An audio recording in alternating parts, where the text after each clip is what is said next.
Tonton video ini sampai selesai agar Anda tidak gagal paham.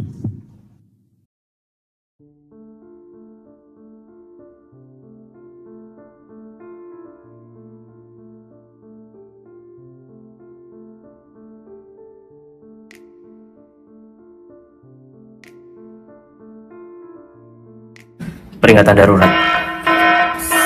Satu gambar ini di retweet belasan bahkan puluhan ribu orang, di repost ulang, dibawa ke Instagram, lebih viral lagi, dan banyak influencer juga posting. Ada apa sebenarnya? Apa yang darurat? Jadi menurut yang gue baca-baca, ada dua putusan penting MK yang pada intinya menjadi angin segar bagi Anies untuk nyalon Pilkada DKI. Setelah sebelumnya ditinggalkan banyak parpol, bahkan parpol yang dulu mengusungnya di Pilpres.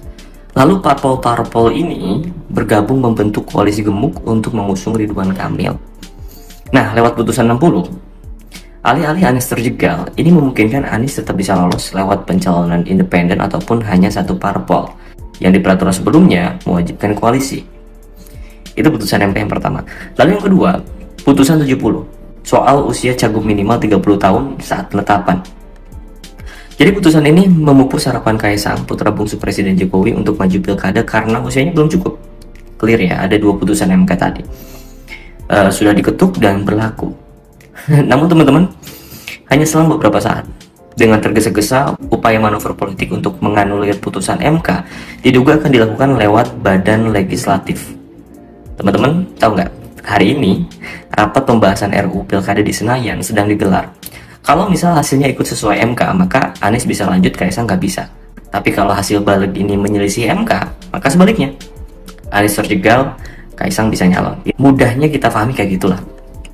Maka disinilah muncul peringatan darurat, kawal putusan MK. Seberapa dramatis hal ini, kita nggak tahu. Tapi sudah lama kita tahu cara-cara kotor itu dilakukan tanpa rasa malu kan. Kalau kata Bivitri, cara-cara kotor ini dijalankan nggak perlu kecerdasan, cuma butuh dua, mental culas dan tahan malu.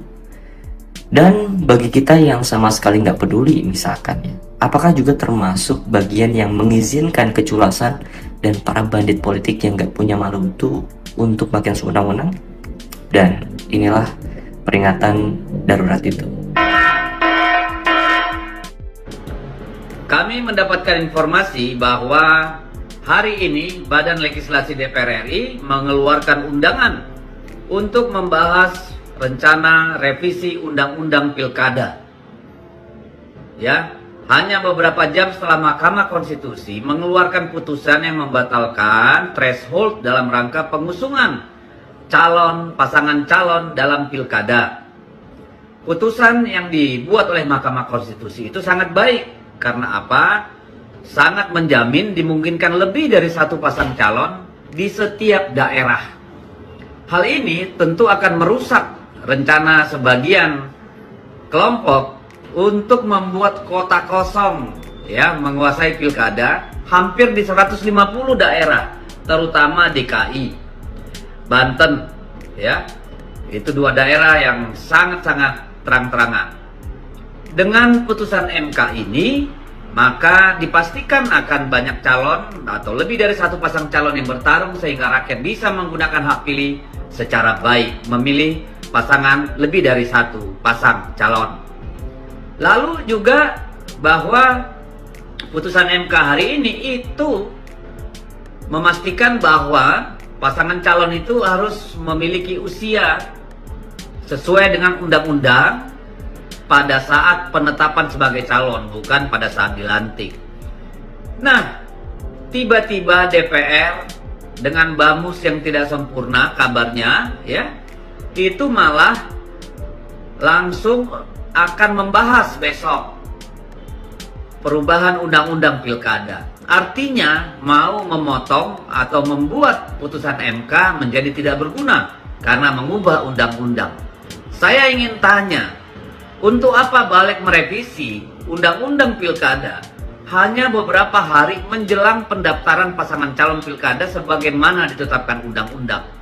Sangat telanjang balik sedang bekerja sebagai alat kekuasaan, bukan sebagai alat rakyat. Dan saya kira kita tidak bisa biarkan perilaku seperti ini berterusan berkepanjangan. harus menjaga demokrasi. Itulah tugas DPR RI, bukan menjadi kaki tangan penguasa, melebihi Orde Baru. Saya kira kita semua harus melawan kezoliman seperti ini. Merdeka!